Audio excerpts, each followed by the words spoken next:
Hello everyone, आपका स्वागत है हमारे चैनल पे टीचिंग लर्निंग एजुकेशन। तो आज हम करने जा रहे हैं यूनिट 2 डीएलएड फर्स्ट ईयर के एजुकेशनल टेक्नोलॉजी का जो यूनिट 2 है। ओके, तो यूनिट 2 क्या है? यूनिट 2 है कम्युनिकेशन एंड टेक्नोलॉजी। सो इस प्रेजेंटेशन में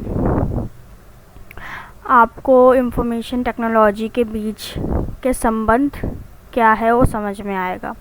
हम कम्युनिकेशन के मीनिंग्स, प्रिंसिपल्स और मोड्स को कवर करेंगे। साथ ही कुछ इम्पॉर्टेंट कम्युनिकेशन टेक्नोलॉजीज़ जैसे टेलीफोन्स, मोबाइल फ़ोन्स और ईमेल पर भी चर्चा करेंगे। तो शुरू करते हैं। तो हमारा पहला टॉपिक, जैसे कि आप देख सकते हैं, वो है communication meaning, concept and communication cycle. इसको थोड़ा सा एडजस्ट करके, ओके गुड। तो कम्युनिकेशन का मतलब है इंफॉर्मेशन शेयर करना, ठीक है। तो मेनली आपको ये पता होना चाहिए कम्युनिकेशन क्या है। तो उसके मीनिंग में हम चलते हैं। सबसे पहले तो मीनिंग और कंसेप्ट देख लेते हैं कम्युनिकेशन का।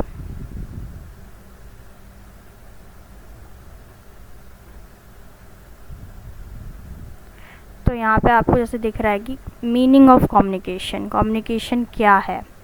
तो process of sharing information. Communication वो प्रोसेस है जिससे हम अपने इंफॉर्मेशंस शेयर करते हैं। Exchange of thoughts, ideas and feelings. हमारे थॉट्स, आइडियाज़ और फीलिंग्स एक्सचेंज होता है। मेनली ब्रॉडली यही कम्युनिकेशन होता है, ठीक है। अब आप किसी भी लैंग्वेज में करो, किसी तरीके से करो, ठीक है। वर्बली करो, नॉन वर्बली करो, साइन लैंग्वेज में करो, it's totally based on you. Tip पर हमें मीनिंग समझना था। तो मीनिंग तो सबको पता है कम्युनिकेशन क्या होता है, ठीक है। उसके बाद हम कंसेप्ट की बात करते हैं। तो कंसेप्ट यही है कम्युनिकेशन का कि ये 2 वे प्रोसेस है, दोनों तरफ से होता है। कोई बोलता है और हम सुनते हैं, फिर हम बोलते हैं, कोई सुनता है और समझते हैं कि क्या चीज़ पे बात हो रही है, ठीक है। और इसमें कौन इन्वॉल्व होता है? जैसे कि 2 वे है तो 2 पर्सन तो इन्वॉल्व होंगे, जैसे कि सेंडर और रिसीवर, ठीक है।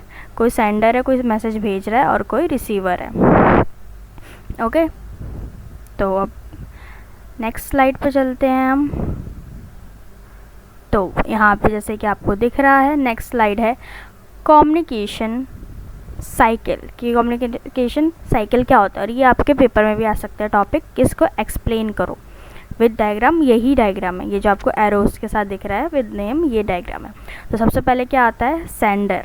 सबसे पहले हमारे पास आता है सेंडर, जो कि मैसेज भेजता है, ठीक है। उसके बाद हमारा मैसेज कि वो क्या भेज रहा है, वो मैसेज होगा। जैसे कोई कुछ बोल रहा है तो वो क्या बोल रहा है, ठीक है।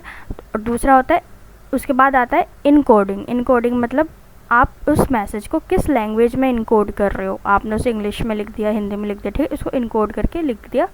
अब चैनल के थ्रू हो जाएगा। तो चैनल क्या है? चैनल जैसे कि व्हाट्सएप पे चैट कर रहे हैं, वो हमारा चैनल है। वीडियो कॉलिंग कर रहे हैं, वो हमारा चैनल है, ठीक है। कॉल कर रहे हैं, ऑडियो कॉल कर रहे हैं, चैनल है, ठीक है। चैनल यानी किसके थ्रू आप भेज रहे हो, कॉल कर रहे हो, व्हाट्सएप कर रहे हो, इंस्टा या फेसबुक, किसके थ्रू आप बात कर रहे हो, चैनल है। उसके बाद रिसीवर किसके पास जाएगा? वो रिसीवर होगा, ठीक है, कि कौन रिसीव कर रहा है उस इंफॉर्मेशन को। फिर रिसीवर क्या करेगा? उस इंफॉर्मेशन को डिकोड करेगा। फिर डिकोडिंग होगी मैसेज की, डिकोड करेगा, उसे समझेगा क्या है क्या नहीं है, और वो जो चैनल के थ्रू आया है मैसेज, जिस लैंग्वेज में, उस लैंग्वेज वो डिकोड करके समझेगा। एंड देन उसके बाद क्या करेगा? फीडबैक देगा सेंडर को, ठीक है। सेंडर को फीडबैक देगा कि क्या था, उसको क्या समझ में आया, और उसके रिस्पॉन्स में वो क्या बोलना चाह रहा है, ठीक है। तो अगर मैं एक बार और इस ओवरऑल कंसेप्ट को बताना चाहूँ तो यही होगा कि कम्युनिकेशन का मतलब है इंफॉर्मेशन शेयर करना। ये एक प्रोसेस है जिसमें थॉट्स, आइडियाज़ और फीलिंग्स को एक्सचेंज किया जाता है। इसमें सेंडर और रिसीवर दोनों ही बहुत ज़रूरी मेन रोल होते हैं, ठीक है। कम्युनिकेशन साइकिल को समझने में, ये समझना बहुत इम्पॉर्टेंट है इसके लिए। तो इसमें क्या होता है? सेंडर मैसेज भेजता है जो इनकोडिंग के थ्रू चैनल से रिसीवर तक पहुंचता है, ओके। फिर रिसीवर फीडबैक देता है। तो आई होप ये आपको समझ में आ गया होगा, ठीक। तो मेनली इसमें यही था, ठीक है। अब हम नेक्स्ट स्लाइड पे चलते हैं। यस, तो जैसे कि आपको दिख रहा होगा हमारी नेक्स्ट स्लाइड जो कि है प्रिंसिपल्स ऑफ इफ़ेक्टिव कम्युनिकेशंस। क्या हमारे प्रिंसिपल क्या है इफ़ेक्टिव कम्युनिकेशन? तो इफ़ेक्टिव कम्युनिकेशन के कुछ प्रिंसिपल है, ठीक है। तो सबसे पहले क्लैरिटी होना चाहिए, ठीक है। सबसे पहले क्लैरिटी होना चाहिए कि मैसेज जो है, message should be clear and concised way में होना चाहिए, कि मैसेज क्लियर हो, सामने वाले को समझ में आए, मैसेज में क्लैरिटी हो। ये नहीं कि मैं आ गया तुम्हारे, क्या है ये, कुछ नहीं है, ये होना चाहिए कि मैं तुम्हारे घर आ गया, ऐसा समझ में आना चाहिए, ठीक है। वो मैसेज एकदम क्लियर होना चाहिए, ओके। उसके बाद क्या है, एक्टिव लिसनिंग भी ज़रूरी है। उसके बाद एक्टिव लिसनिंग तो बहुत ही ज़रूरी है, ठीक है, कि जो रिसीवर है वो ध्यान से सुनना चाहिए कि उसको कि वो क्या बोल रहा है। उसके बाद एम्पैथी का मतलब है दूसरों के फीलिंग्स को समझना, ओके। देन फीडबैक देना भी इम्पॉर्टेंट है, जिससे सेंडर अपने मैसेज को इम्प्रूव कर सके। और अडेप्टेबिलिटी मतलब ऑडियंस के हिसाब से कम्युनिकेशन स्टाइल को एडजस्ट करना, ठीक है। तो आपको समझ में आ गया कि यहाँ पे हमारे प्रिंसिपल्स क्या है इफ़ेक्टिव कम्युनिकेशन के। तो हमारे पास ये आपके सामने दिख रहे हैं इफ़ेक्टिव कम्युनिकेशंस के प्रिंसिपल। पहला क्लैरिटी, मैसेज में क्लैरिटी होनी चाहिए। उसके बाद है एक्टिव लिसनिंग, सामने वाला रिसीवर जो एक्टिवली सुन रहा हो, नहीं तो कम्युनिकेशन में बैरियर हो जाएगा। उसके बाद है एम्पैथी, कि सामने वाला हम जिस फीलिंग से उसे बता रहे हैं वो उस फीलिंग को समझ पाए, अंडरस्टैंड कर पाए, ओके। उसके बाद है फीडबैक, एक प्रॉपर फीडबैक मिलना चाहिए सामने वाले से कि हाँ उसे समझ में आ रहा है या नहीं भी आ रहा है तो बताए कि नहीं आ रहा है, फिर से बताओ, ठीक है। उसके बाद है adaptability, it means adjusting communication style as per the audience जैसी है वैसी आपको कम्युनिकेशन स्टाइल एडजस्ट करना चाहिए। अगर आपके फ्रेंड से जो चैटिंग हो रही है तो आप भी चैटिंग करो। अगर कोई ग्रुप में कुछ एक्टिविटीज़ डिज़ाइन हो गई है, आपको प्रेजेंटेशन देना है तो आप वर्बली प्रेजेंटेशन दो, स्टाइल आपको चेंज करना है उस अकॉर्डिंग, ठीक है। तो आई होप आपको ये स्लाइड के जितने भी इम्पॉर्टेंट पॉइंट्स है समझ में आ गया होगा। और be prepare a note, this is very important, ठीक है, आपके एग्ज़ाम के रिगार्डिंग। तो नेक्स्ट देखते हैं। उसके बाद है मोड्स ऑफ कम्युनिकेशन। तो जैसे कि आपको दिख रहा है कम्युनिकेशन के मोड्स में ऑडियो विजुअल और ऑडियो विजुअल शामिल है, ठीक है। ऑडियो कम्युनिकेशन में हम रेडियो या पॉडकास्ट सुन सकते हैं जो मल्टीटास्किंग होता है, जो दूसरों से हमें जोड़ पाता है, ठीक है। उसके बाद होता है विजुअल कम्युनिकेशन, इसमें आप चार्ट्स और ग्राफ्स शामिल कर सकते हैं जो समझने में मददगार होता है। उसके बाद है ऑडियो विजुअल कम्युनिकेशन, जैसे वीडियोस और प्रेजेंटेशंस इंगेज करने वाले होते हैं, बहुत इंगेजिंग होते हैं। उसके बाद हमारे पास आता है डेल्स कॉर्न ऑफ एक्सपीरियंस, इस बात को दर्शाता है कि लर्निंग एक्सपीरियंस की तरह से डायरेक्टली इंगेज करता है। जो हमारे लर्निंग एक्सपीरियंस होता है वो डायरेक्टली इंगेज करता है। तो आप देख सकते हैं आगे, ये मैंने आपको ओवरव्यू दे दिया एंड दे रहा, जैसे कि आपको दिख रहा होगा, ठीक है। ऑडियो में क्या है, रेडियो पॉडकास्ट है, और बेनिफिट क्या है इसका कि easy to consume while multitasking, बहुत ईजी होता है कि हम अब कुछ काम कर रहे हैं, हम अपने कुछ पेंटिंग वगैरह कर रहे हैं और साथ में सुन रहे हैं कि क्या, जैसे कुछ सुन रहे हैं, हमें कुछ याद करना है, डीएलएड का कोई भी चैप्टर है उसके बारे में सुनना है, तो जैसे आप ये भी सुन सकते हैं और कुछ काम भी कर सकते हैं। उसके बाद विजुअल, जैसे चार्ट्स, ग्राफ, इमेजेस, जो जिसका बेनिफिट क्या है कि ये इन्हेंस करता है अंडरस्टैंडिंग थ्रू विजुअल्स के थ्रू, क्योंकि हमें देख के बहुत सारी चीज़ें याद रहती हैं। ऐसे ये बच्चों को भी सिखाते हैं कि बच्चों को भी ऐसे ही पढ़ाओ, क्योंकि उन्हें देख के ज़्यादा याद रहता है, ठीक है। 2 हो गया, यहाँ पे 3 और 4। ऑडियो विजुअल, जैसे कि आपको दिख रहा है वीडियोज़, प्रेजेंटेशन, जो अभी आप देख रहे हो यहाँ पे, आप क्या कर रहे हो यूट्यूब पे, वीडियो और विजुअल दोनों ही आपके पास प्रेजेंट है और इससे आप बहुत अच्छे से समझ पा रहे हो। तो बहुत ही इंगेजिंग और इफ़ेक्टिव लर्निंग होता है और बेस्ट होता है ये, अगर आपको कुछ भी याद करना है, सीखना है, कुछ भी आपको या बच्चे को, किसी को भी, ठीक है।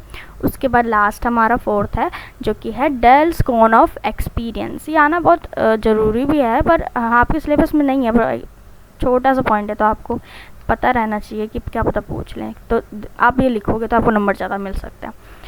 जैसे डेल स्कोर ऑफ एक्सपीरियंस क्या कह रही है, ये represents a different type of learning experience from direct experience to abstract learning. इसके अंदर मेनली क्या होता है कि आप डायरेक्ट एक्सपीरियंस करते हो, आपको कोई आर्ट वर्क या कोई क्राफ्ट वर्क दे दिया, आप डायरेक्ट एक्सपीरियंस कर रहे हो, करके समझ रहे हो, लर्न कर रहे हो कि क्या गलती होती है या क्या गलती नहीं हो सकती है, किस चीज़ को हम किस तरह सुधार सकते हैं और अच्छे तरह कर सकते हैं। इसमें आप डायरेक्ट एक्सपीरियंस ले रहे हो और उसके बाद अपनी जो भी आपके पास लर्निंग है उसको फॉर्म कर रहे हो, उसको रूल्स और एग्जांपल्स के थ्रू अपने माइंड में सेट कर रहे हो। इट मीन्स एब्स्ट्रैक्ट थिंकिंग, ठीक है, यानी आप सोच रही हो। ओके, हो गया। तो ये अब हम आगे चलते हैं, नेक्स्ट टॉपिक है हमारे पास। तो जैसे कि आपको स्क्रीन पे देख रहे हैं, नेक्स्ट टॉपिक है कम्युनिकेशन टेक्नोलॉजी। तो इसमें क्या कहते हैं, कम्युनिकेशन टेक्नोलॉजी में टेलीफोन सबसे पुराना है जो डिस्टेंस पर वॉइस कम्युनिकेशन क्या एक सुविधा प्रोवाइड करता है, हमें एक मीडियम प्रोवाइड करता है। मोबाइल फ़ोन आजकल के सबसे ज़्यादा यूज़ होने वाले डिवाइस है जिसमें इंटरनेट और ऐप्स होते हैं। ओके, ईमेल एक डिजिटल मेथड है जिससे हम मैसेज भेजते हैं, और चैटिंग और इंस्टेंट मैसेज से हम रियल टाइम में बातें कर सकते हैं। ठीक है, मेनली यही है। ऊपर अगर हम देखें तो इसमें हम, अगर कोई पूछेगा कि कम्युनिकेशन टेक्नोलॉजीज़ क्या क्या हैं, तो आप बता सकते हो कि टेलीफोन है जो हमें इन्हेंस करता है हमारा वॉइस, जो हमारी वर्बल कम्युनिकेशन को इन्हेंस करता है। मोबाइल फ़ोन सबसे पुराना तो टेलीफोन है, उसके बाद मोबाइल फ़ोन, ठीक है, जो कि हमें कम्युनिकेशन तो देता है पर साथ में इंटरनेट और ऐप्स भी देता है जिसके थ्रू हम बहुत सारी और भी चीज़ें कर पाते हैं मोबाइल पे। ईमेल के बारे में भी आप इसी में सीखोगे कि ईमेल क्या है, एक डिजिटल मैसेज का एक वेबसाइट मान लो, एक ऐप मान लो डिजिटली मैसेज करने के लिए इंटरनेट के थ्रू।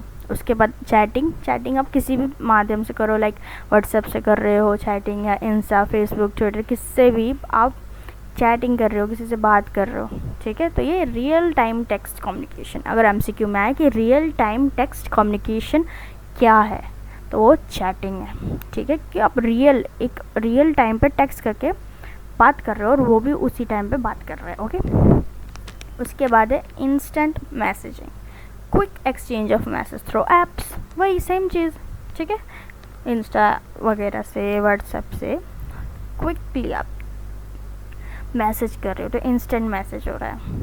ओके, चैटिंग भी वही है और मैसेज भी वही है। तो ये बहुत इजी था, ठीक है। तो अब हम आगे चलते हैं, हमारा आगे का क्या पॉइंट है, अब है important points. Okay, let's talk about the important points to be remember. ये इम्पॉर्टेंट पॉइंट सच में इम्पॉर्टेंट है। तो ये कुछ इम्पॉर्टेंट पॉइंट्स है जो हमें याद रखने चाहिए। कम्युनिकेशन एक 2 वे प्रोसेस है और क्लियरिटी और एक्टिव लिसनिंग इसमें ज़रूरी है। अलग अलग मोड्स ऑफ कम्युनिकेशन अलग लर्निंग स्टाइल्स को कैटर करते हैं, और technology is a process of enhancing हमारा कम्युनिकेशन। तो टेक्नोलॉजी वो प्रोसेस है, टेक्नोलॉजी इज प्रोसेस को इन्हेंस करता है। इसमें आया, तो मेनली यही है कि कम्युनिकेशन 2 वे है। वो कम्युनिकेशन के मेन प्रिंसिपल वो क्लियर और एक्टिव होना चाहिए। एक्टिव लिसनिंग के साथ डिफरेंट टाइप ऑफ मोड्स का यूज़ कर सकते हैं, डिफरेंट स्टाइल्स में कर सकते हैं हम, जो हमने पहले पढ़ा था। और लास्ट की टेक्नोलॉजी इन्हेंस करता है हमारे कम्युनिकेशंस को, ठीक है। यहाँ तक आपको आई होप समझ में आ गया होगा, और बेसिकली यूनिट 2 में यही सब है, ठीक है। And last conclusion. Okay, great. तो आप कंक्लूजन पे आ गए हैं, ठीक है। तो ये लास्ट है हमारा कंक्लूजन। थोड़ा सा एडजस्ट करती हूँ मैं स्लाइड को, बस, ठीक है। तो दोस्तों, आज हमने कम्युनिकेशन और टेक्नोलॉजी के बीच के सभी चीज़ों को समझा, ठीक है, उनके प्रिंसिपल्स को समझा, मोड्स को समझा और टेक्नोलॉजीज़ को एक्सप्लोर किया कि क्या टेक्नोलॉजी है, क्या है, ठीक है। तो ये नॉलेज हमें टीचिंग और लर्निंग प्रोसेस को इम्प्रूव करने में तो बहुत मददगार होगा ही, और साथ ही में हमारा यूनिट 2 भी इसके साथ साथ कंप्लीट होता है। तो आई होप आपको ये बहुत बढ़िया लगा हो, और अगर अभी तक आपने चैनल को सब्सक्राइब नहीं किया तो चाह के अभी सब्सक्राइब करो। वीडियो अच्छी लगी हो, काम अच्छा लगा हो तो लाइक, शेयर एंड कमेंट करके बताओ कि आपको और किसके ऊपर वीडियो चाहिए। बताओगे नहीं तो मुझे पता कैसे चलेगा। ओके, और एग्ज़ाम आने वाला है ना आपके, तो बी प्रिपेयर्ड, और मैं कोशिश कर रही हूँ कि मैं फटाफट कंप्लीट करूँ ये। तो ओके करती हूँ, चलो ठीक है। अपनी लर्निंग को बहुत ही बेहतर बनाओ, अलग अलग सोर्सेज से पढ़ो, ठीक है, जितना हो सके उतनी नॉलेज लो, और अगर बुक है तो line to line go through करो, ये बहुत इम्पॉर्टेंट रहेगा। Okay, thank you so much. आपको मेरे चैनल पे ऐसी यूज़फुल वीडियोस मिलती रहेंगी। तो bye bye and best of luck for your exams.